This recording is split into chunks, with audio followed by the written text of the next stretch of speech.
પુલીબેન અમારા જોડે લાયસન્સ છે, અમને કોઈ નિવેદન આપતા નથી. વિદેશી ગાયો છોડી જાય છે, અહીંયા મરી જાય છે. અમારા ધંધા પાણી વગર બેઠા છીએ. અમે ઝેર આપો, કાં તો અમને અમારી ગાયો આપો, કાં તો અમને ઝેર આપો. અમારા છોકરા ભણેલા ગણેલા નથી. અમારા છોકરા ધંધો કરે તો કરે શું? રોજી આલો. અહીંયા આજે તમે ભજન અને આજુ વગાડી ઢોલ વગાડ્યા છે એના માટે? ગાયો માટે અમને અમારી ગાયો પાછી આપો. અમારા કાનુડાની ગાયો અમને પાછી આપો. કેટલી બહેનો આવી?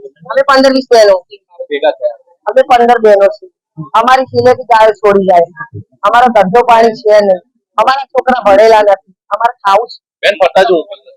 અને આજે તમે અહીંયા છો, ભજન ગાય, ઢોલ વગાડી, થાલી વગાડી છે એના બસ અમારી ગાયો માટે. ગાયો માટે એ ગાય ઢોરવાડાની અંદર બધા મોત થઈ રહ્યા છે. આ ગાયો મરી જાય છે. બધા ખાલે જાય છે. અહીંયા ગાયો ઉપરાઉપરી અંદર દબાણમાં મરી જાય છે. એટલે એક તો પાપ જ છે.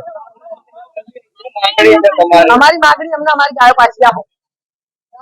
અમને ટેક્સ લાયસન્સ આપો. અમારું ટેક્સ છે, બધું છે.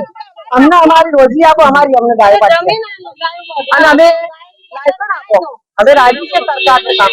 લાયસન્સ આપો. તમે કેટલી બહેનો આજે અહીંયા અમે 15-20 બહેનો છીએ. વિરોધ કેવી રીતે કરી રહ્યા છો? બસ આ ગાયોનો વિરોધ. એટલે વિરોધમાં કરી શું રહ્યા છો તમે? બસ એ જ અમારી ગાયોની માંગણી. અમને લાયસન્સ આપો. અમે લાયસન્સ અમારી વિરોધ લાયસન્સ આપો. અમારી ગાયોની માંગણી. અમારી ગાયો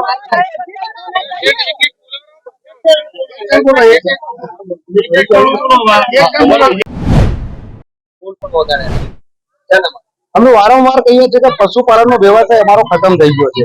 આજે અમારા બાલ બચ્ચા રોડ પર આવવાની સ્થિતિ છે. આજે શરૂઆત થઈ છે. થોડા દિવસ પછી તમે કદાચ હજારોની સંખ્યામાં બહેનો અને ભાઈઓ તમે રોડ પર જોઈ શકશો. કારણ પશુપાલનના વ્યવસાય ઉપર આધારિત આ પશુપાલક સમાજ છે.